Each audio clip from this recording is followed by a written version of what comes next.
We often talk about the champions in racing, but they are born somewhere. Many of them are born here in the Skip Barber Racing Series, and they'll get to prove their mettle as the season opens with rounds 1 and 2 at one of the most grueling race courses anywhere in the world. We're at Sebring International Raceway, bright early in the morning. I'm Jonathan Grace. My commentary partner this afternoon and this weekend is Drake York, one of the oldest operating road courses anywhere in North America, and it's been that way for a reason, because it produces phenomenal racing. It's a very challenging circuit, and it's a great test for these young drivers, Drake. It sure is, and we have 8 weather.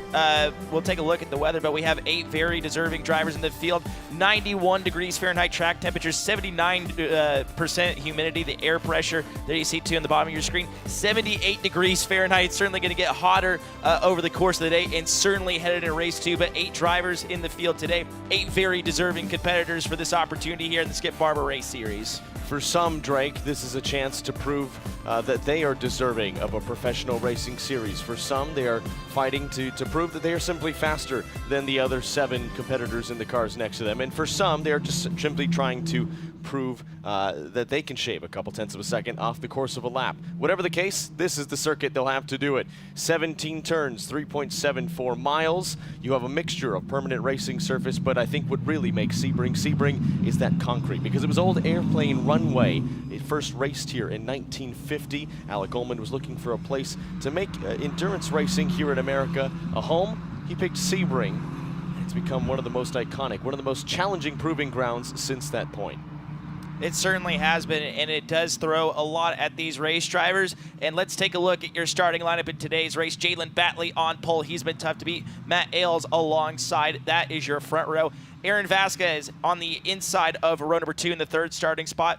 Charlie Gillespie, those are 2 drivers, Jonathan, we've been watching over the course of the weekend here at Sebring. Absolutely, so too in the 5th place position, Ian Oshuna, who starts on the 3rd row of the grid. Outside of the 3rd row is Mark Jens. He was quick in practice. I think he would expect to charge through the field as well. Sharid Kabir and Thaden Van Wong bring up at the rear of the field. 8 cars, which may not seem like much, but for these drivers who, for many, this might be their first proper race car that they're in. For some, they'll have driven other machinery and track days or what have you. This is a great test. I think we will certainly not be short on action. We'll have 25 minutes on the clock. They'll get a proper chance to race in equal machinery. And Drake, let's talk about that machinery. These are FIA Mygale Formula 4 cars. Maybe not as fast as some of the other open wheel cars, but this is the car that produces champions. You think Lando Norris, you think Alexander Rossi, Joseph Newgarden, Formula 1 drivers, Indy 500 winners, they start here.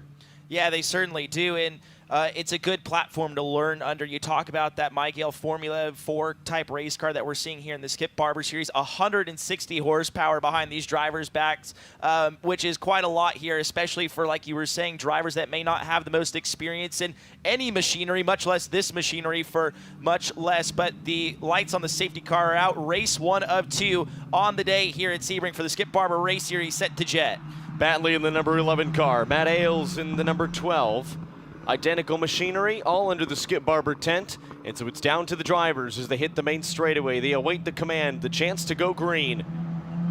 And they do. Jalen Batley takes the green flag, and he's early on the throttle as well. He'll have the inside line into turn 1. They fan out as far as 3 wide behind. You can see Aaron Vasquez having a peek. They all file in, line astern, a lack of contact, something that Skip Barber emphasizes heavily. Look at the respect given, the racing room. Car going just a little bit wide in the background. I believe that was Mark Jens, gets it back on the racing course. Everybody cleanly through 1. Yeah, Jens able to hang on to that race car as a lockup in the race for the 3rd spot, as Vasquez got a little bit wide right there, I believe that was, and everybody able to hang on. But good news, Jonathan, for these young drivers with not a whole lot of experience in this type of race car. They make it clean through 1 and 6 and on their way to the hairpin in turn 7 right in front of the 7 Hotel. To the credit of the 8 in this field, very limited interruptions, if any. A minor yellow flag, simply precautionary in practice. Other than that, it's been green all the way through. Moves being made further afield. Sharid Kabir passed by Thaden Van Wong.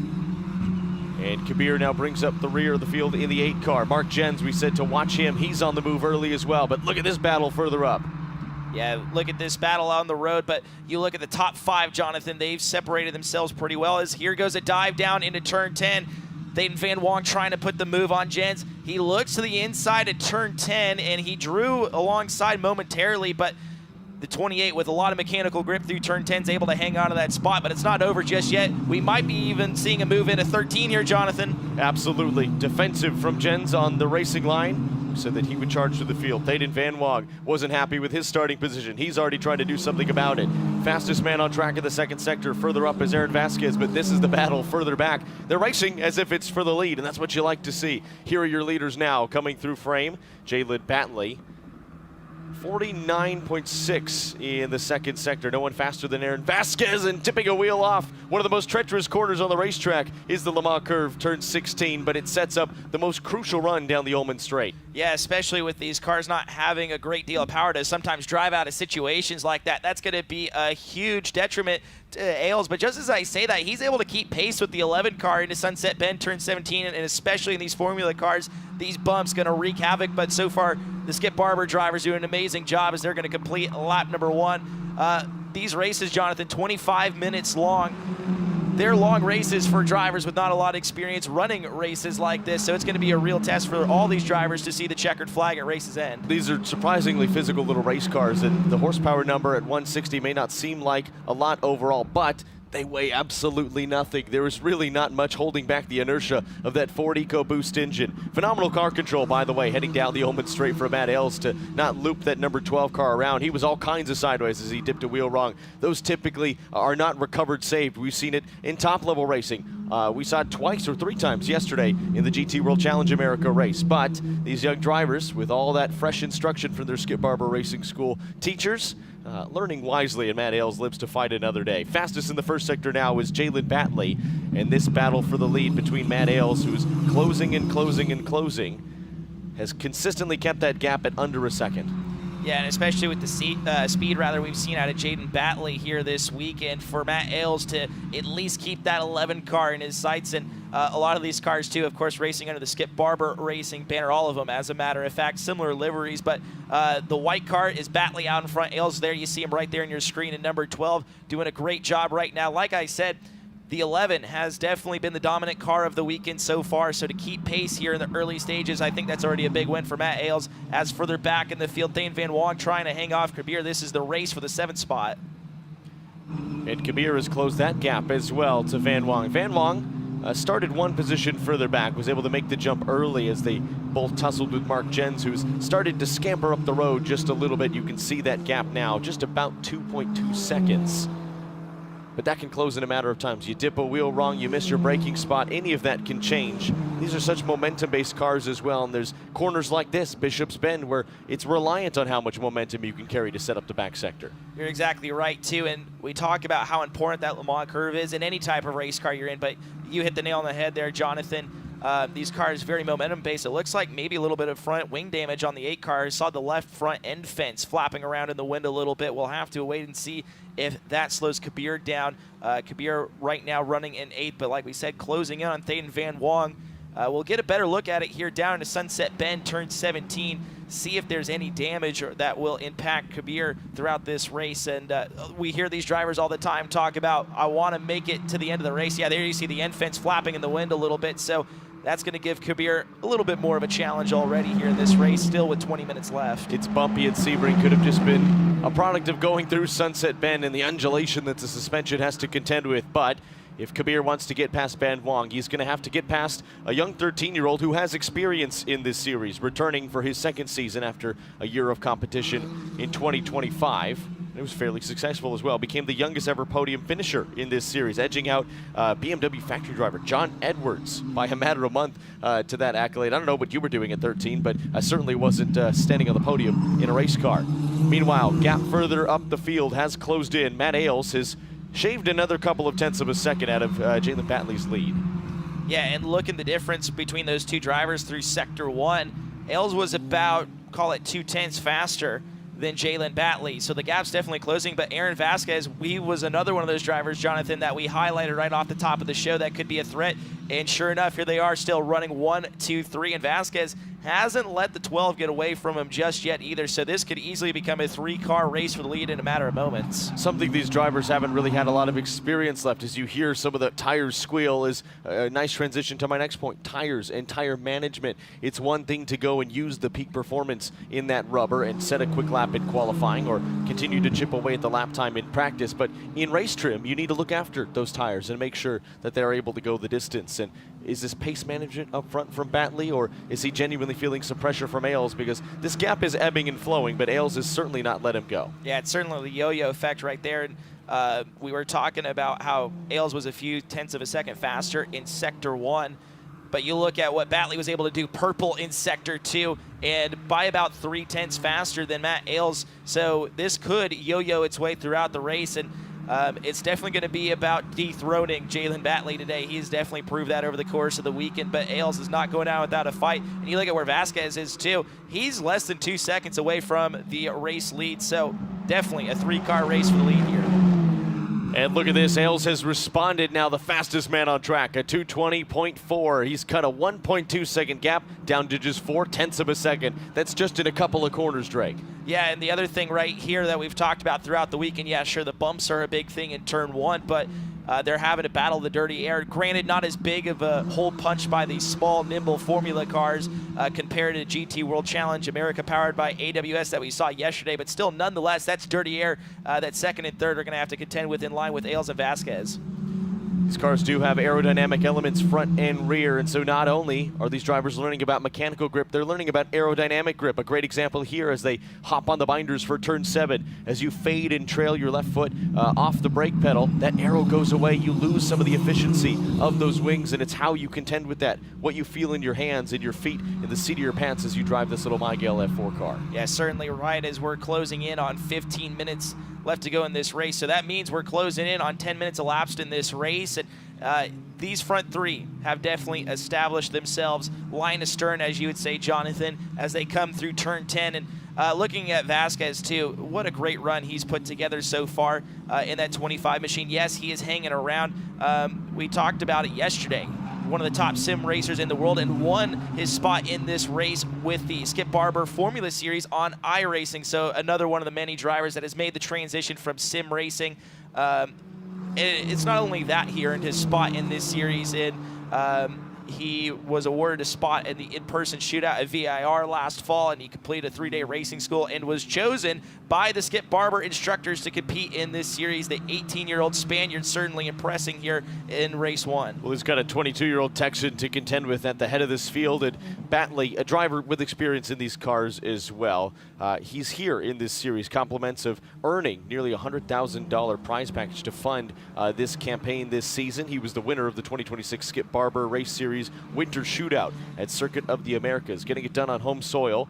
That's a track that we'll return to later in this season. The schedule for the Skip Barber Racing Series, a bit of a who's who here of race circuits. You start at one of the best at Sebring International Raceway. We head to Coda in June. We do a bunch of different layouts at VIR. First, the South Loop for Virginia International Raceway in early July. Later, we go to New Jersey Motorsports Park a couple weeks later. Back to VIR for a couple of rounds. First the North configuration and then the full VIR circuit. That's going to be a challenge. What a roller coaster that place is. We go to the National Park of Speed in Road America in mid-September, and then a bit of a surprise. We don't know where the 8th round is yet, and that's something that the drivers will have to keep intent with too. And you can continue to speculate and think, where would we go? There's so many great circuits. Here's the battle for the lead, or excuse me, battle further back. This is the 28 of Mark Jens, all tons of pressure from Van Wong behind. And while the front 3 have stabilized, the battle at the rear of the field has certainly not gone anywhere as well. That was as close as just a nose. Jen's able to pull a little bit further away in the braking zone. A couple of different lines shown early in this track as they go and approach the carousel in turn 5. And then set up that long, not so straight run down to turn 7. But Van Wong was certainly thinking about trying to make a move. Yeah, he might be a little bit too far behind to set up the move here into turn 7. And this big bend right here, Jonathan, that you were just talking about, a great example of the different surfaces you see here at Sebring. So it's definitely one of the challenge, and I couldn't imagine not having much racing experience, much less in a Formula car too, with 160 horsepower behind me. trying to tackle a place like Sebring too. We talk about Matt Ailes running in the second spot too. You look at him, and he is by far one of the oldest drivers in the field here. He is 39 years old and the lone driver in the series that's 35 plus in the Masters class, but he certainly has given the younger drivers a run for their money. And looking too through sector times, though, Jalen Batley's starting to pull away, but definitely this is the battle on the racetrack right here is Van Wong trying to draw a beat. And the other thing about these cars too, Jonathan, that we mentioned, that slipstream so important. I don't think he's going to be close enough to get all the benefits of that slipstream, but Kabir may be setting up the pass on the 6 car headed into Bishop's Bend in turn 14, 15, and certainly Le Mans curve in 16. Yeah, Thaden Van Wong was starting to draw a bead on Mark Jens ahead, but he's now fallen a little bit into the clutches of Shabir Kabir behind. And you mentioned the age. It's one of the cool things about the Skip Barber Racing Series. Yes, we often talk about it as a platform to develop young talent. I think the 3 at the head of this field, a testament to that. You wonder which of these 3, or all 3, we'll be seeing as a household name in motorsports in a few years' time. But this series and the Skip Barber Racing School in general is really here to cater to whatever your goals are in a race car, in a road car, in a track day car. Whether you're trying to shave some tenths, you're trying to improve in club racing, step up into professional racing, whatever the need and the desire, they will tailor a program to you. And this is one of the really cool programs that we see. Front 2 starting to separate just a little bit from Aaron Vasquez behind. And Ailes, he's a little bit closer this time. He's gone. He's shrunken that gap to 0.4 of a second again, and gained a lot of time on the exit of 7. But Jalen Batley just a little bit more efficient on the power as he gets that Mygale F4 car pointed towards the second sector. We've seen throughout the weekend drivers be a little bit creative in this section of the racetrack, and Bailey using all of the racing surface. So easy to dip a wheel wrong, and it's grass, and there's hardly any grip on that, but everyone has kept it clean so far. We've seen only 1 tire go outside of track bounds so far, and even that was a recovered save earlier on in the race. Otherwise, it's been clean right from the green flag with under 12 minutes to go, but no doubt that Ailes is closer. Yeah, and you heard those tires scream like you were talking about. Turn 13, doesn't matter what kind of car you race here at Sebring, so demanding, not only on your race car, but those tires as well. And Ailes certainly has closed in the gap. He's about 0.5 of a second, so call it half a second behind Batley as they come into turn 16. And the slipstream could come into effect here down the Ullman Straight into Sunset Bend. And look at Batley weave to the right, trying to break that draft. Further back, here's Mark Jens continuing to be under pressure from Thaden Van Wong. Van Wong finished 3rd in that winter shootout at Coda. He knows how to make passes. He knows how to make moves. And Matt Ailes trying to make a move into Sunset Bend. Thinks better of it. Tucks back into the racing line. But Drake, he had a proper look to the inside here. I wonder if this battle is going to resume down the main straightaway. And look at how tight Ailes was able to keep that car through 17. Got a good run out of 17 down the front straightaway. Again, Jonathan, just so tantalizingly close into turn 1, but I don't think he's going to be in a spot to pull even. But when we talk about him closing in on Batley, he's right on the rear wing. As a matter of fact, Ailes, too, with the fastest lap of the race that time by. Look how efficient the Californian is on the brakes. A little bit confident as well, able to take a tighter line through a very technical, very bumpy turn 2. Here comes the red car, bearing the number 12, Matt Ailes, the Masters class driver from El Dorado, trying to put one over on the young hot shoe. Batley holding him at bay for the time being, but I think this is going to get really close into the braking zone of 7. It's one thing to catch a driver. We talk about it. It's become a trope in racing of any form, but overtaking and the art of doing that is a whole different story. Batley feeling the pressure, goes defensive to the inside. Matt Ailes on the racing line. Left-hand tires over the curbs, trying for the over-under.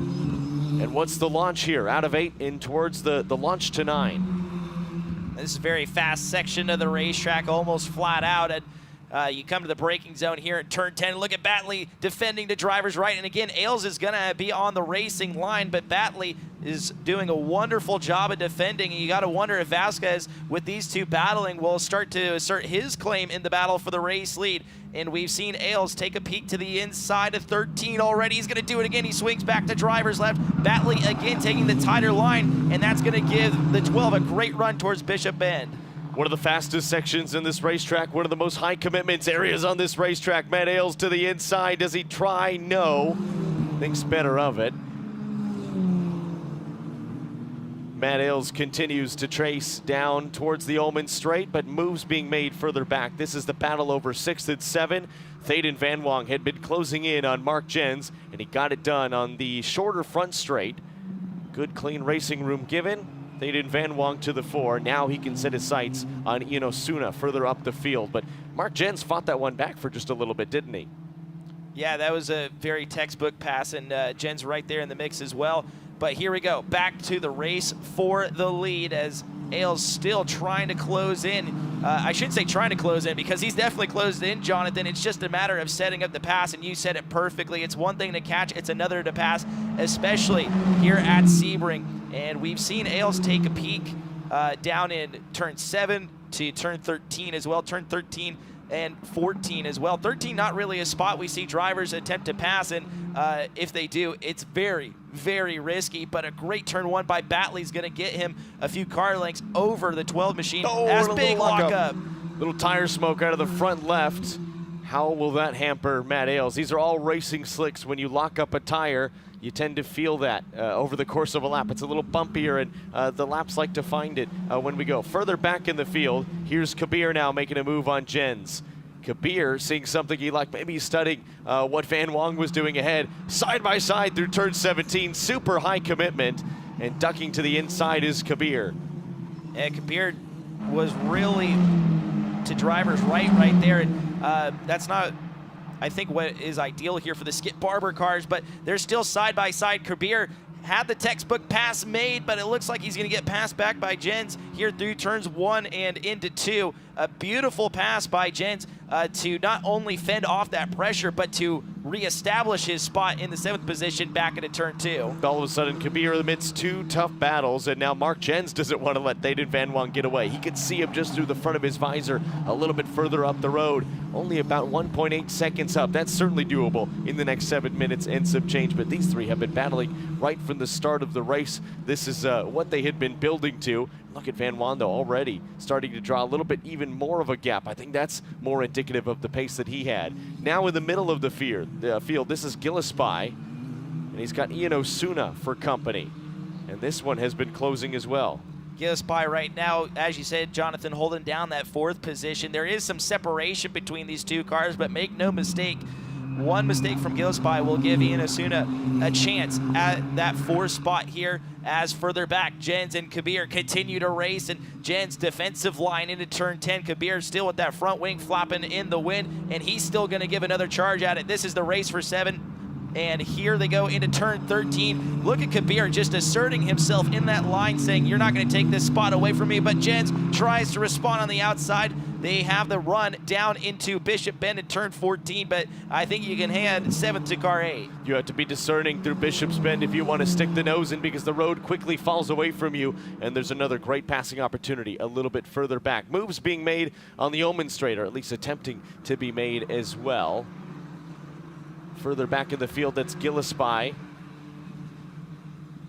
And that is Ian Osuna, who's gone by. Ian Osuna has made up another position, I believe, on the 23. Yes, he has. And he's left Gillespie way back, as not sure if something happened to Gillespie right there to be so far behind Osuna after making that pass, but nonetheless, Ian Osuna up to the 4th position here with now just about 5.5 minutes remaining in this one, and it's been fast and frantic the whole duration. And speaking of fast and frantic, that's what Batley and Ailes have been doing all race long. Vasquez still about 2.5 seconds behind. There he is, 3rd car in line, but this race for the lead certainly is not over, and there's still time for Ailes to make something happen. Matt Ailes still the fastest man on track. They're just about half a second off of their qualifying pace as well. We saw low 2:18s. Not only is he the fastest man on track, he's continuing to go fast as well. Matt Ailes fastest in the 1st sector of this racetrack, and he's closing up in the 2nd sector as well.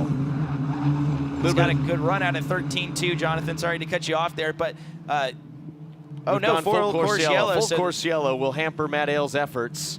Yeah, that's definitely going to throw a wrench into things for Ailes too, and it looked like this was going to be his moment to set up a pass, especially right there into turn 15. Oh, this battle has not gone anywhere, though. It's how quickly have these drivers seen the marshal's post. There's the battle for the lead. There's the pass for the lead. But did he do it under yellow? We'll have to wait for confirmation as we get visuals of a starter stand. But Matt Ailes has leapt to the front. If he did that under full course yellow conditions, that's going to come back to bite him. But that was a decisive move. I have a feeling Batley was backing off just a little bit, having seen the marshal's post. And now I think Ailes, realizing what's taken place, will tuck back in behind.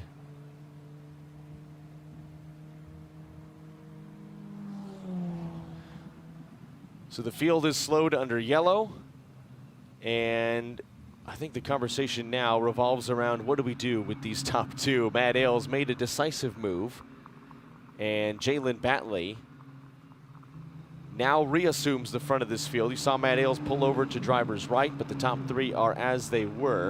And you know who I think this helps is Vasquez and certainly Ian Osuna, because if the field continues to slow like this, Ian might be given the chance as we get a wave to the cameras. Look at that. He's already media trained. He's ready.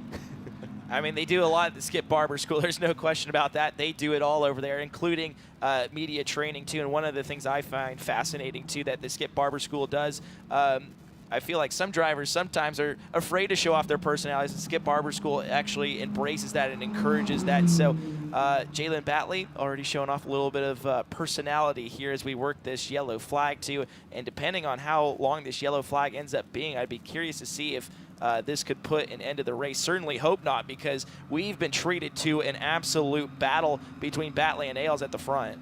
Yes, we have, and we've had a battle at the front. We've had battles at the rear of the field as well. Thaden Van Wong, Kabir, and Jens have produced an absolute treat for us here today. We've seen some battling, Ian Osuna making moves in the middle of the field as well. But for the top three and the back three, I think if we do get a late restart, this could spice things up. If not, we've been treated to some really good action already. I think this is a wonderful precursor to what we'll see a few hours from now in race 2. But just about 2.5 minutes left. It might not be enough time. I think we will start to see the field bunch, but I think that's as much progress as we'll make in terms of position. Positions halted, of course, for the time being. Jalen Batley has led from the green flag. And is this another change of positions? Have they reordered them? Because that, to me, looks like the red car of Matt Ailes in front of the 11 of Jalen Batley. Or is it? I think these are further back in the field. Yeah, I was going to say, I think these are the final 3 cars in line that haven't caught up to the safety car. Indeed, there it is, the 6 of Thaden Van Wong leading this trio into turn 1 as they'll work on catching up to the safety car here as they safely work their way through the full course yellow conditions. And these drivers, I think, will be wanting to go green, but of course safety the number 1 priority, so everybody's slowing down under the yellow to make sure that stays the case. But Jalen Batley, we assume, once this takes the checkered flag, which we presume it will behind the yellow flag, will be the race winner provisionally. But it got a little complicated, didn't it? We saw through the 15-16 complex, Matt Ailes made that decisive move to the inside. It was a beautiful move, but I have a feeling it was partially due to the fact that Bailey had seen the yellow and was lifting off just a little bit. Yeah, and you know, I'm not sure what radio communication they have to the drivers here in the Skip Barber race series, but if you're a racing driver and you see the chance, especially to take the lead, you're going to take it. And man, Matt Ailes is going to be wishing this full course yellow came out, man, even like 5 or 10 seconds later, because he was setting up a beautiful run.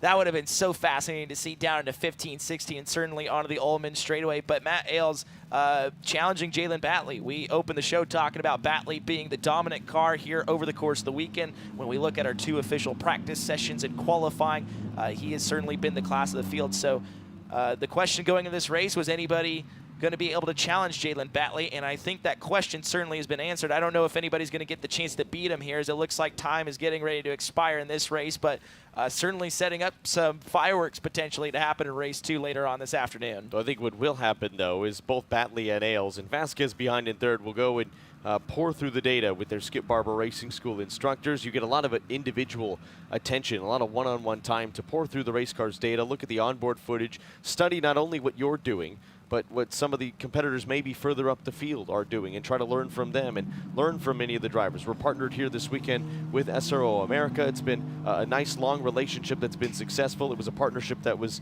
extended in the touring car ranks in recent years, and we're glad for it because so many of the drivers that we see on the grid in the SRO America races started in a series like this. You look at Matt Ailes, he's sampled a couple of the different offerings from the Skip Barber Racing School, the El Dorado native has. He's done the GT car and the Formula car program, took a liking to open wheel racing, and he's kind of made that his goal here to have as much fun as possible. Yeah, we talk about the drivers that have come through this between Rossi, Newgarden, and Colton Herta, and the Taylor brothers, Jordan and Ricky Taylor, who have had so much success in other sports car divisions in their career too. So like you said, Jonathan, we could be watching some future household names here today in Sebring, but the checkered flag is out. So Jalen Batley behind the GR Supra safety car will take the checkered flag. He will win race 1, and deservedly so. Had pressure from Matt Ailes early in the race. You can see the hand out the window, but job not done. There are 2 races this weekend, Drake, and I think Matt Ailes has a lot of momentum. And let's not forget about Aaron Vasquez. He was always there with the top 2. That trio of cars really broke away from the field early, and that's how they stayed until we slowed things down behind the safety car. So Vasquez could be a factor as well. Ian Osuna had a lot of momentum carving his way through the field. And how about Thaden Van Wong, a 5th place finish after starting plumb last, was not happy with his qualifying position, got himself up into the top 5. But today, the morning belongs to Jalen Batley. Yeah, as you said, Jonathan, heck of a drive by Thaden Van Wong. And if you take the race for the lead out of the equation, Thaden Van Wong was absolutely the show today. Great run by all these Skip Barber drivers, too, especially such a demanding track to start the season. Not to say the others aren't demanding, but we talk about the different changes in surface, the bumps, the track layout itself. I think even if Sebring was perfectly smooth, this would be still one of the trickiest tracks. But we'll take a look here at our unofficial results here in just a moment. So Jalen Batley wins the day behind the safety car. You can see them just making their way around. And Jalen Batley is just soaking up this moment. Probably so fun to be able to say, okay, we've done some of the sample races. We haven't qualifying, but now he's won a race in a Formula Car series. Jalen Batley, there's your confirmation after 10 racing laps behind the safety car. The gap had shrunk, but it was even lower than that, I think, on the road. Matt Ailes was oh so close in the top 3 cars. Aaron Vasquez will finish 3rd. Ian Osuna in 4th. What a charge through the field from 8th up to 5th for Thaden Van Wong. And further afield, Kabir, Jens, and Gillespie, who finishes in bringing up the rear of the field. But Jalen Batley, these top 3, that's who I'm going to watch. And what can Ian Osuna do? What can he glean from the data? We also got confirmation as well. We were talking about communication in the car. No radios, no radio communication for these drivers so that they can learn to pay attention to the marshal stand and what the safety workers around the track are doing. I think it's such a great teaching tool to get them to use the eyes to scan what's happening on more than just the racing surface. Yeah, great job by those drivers today as the safety car will be taking them back to the pit lane. And remember, these are drivers that went through the Skip Barber ranks, but you can get involved too. You can go to a Skip Barber racing school. There's a variety of different programs. It's you don't have to compete in a racing series. You can go and drive a GT car. You can go, there's a variety of different programs. You can go and drive a Formula car if you want. I'm watching this series and trying hard not to be jealous, but I think I'll be hopping on Google and looking up where the nearest one is near me. But they are at a variety of different racetracks around the world, around the country. Certainly, they're here at Sebring International Raceway, so it's only fitting that we get to showcase their talents here. They're at Circuit of the Americas, but they have programs at different tracks as well, at Lime Rock, at Watkins Glen, what have you, but the full-fledged schools at some of the best racing venues anywhere in North America. And it's a real treat. So whether you're trying to shave some tenths off of your lap time, just see what you could do behind the wheel of the car, or you're trying to launch a career into racing and be on this grid or be on the SRO America grid one day, you absolutely could. It's accessible, it's open to anyone, but find a program that's near you and find a program that makes sense for you.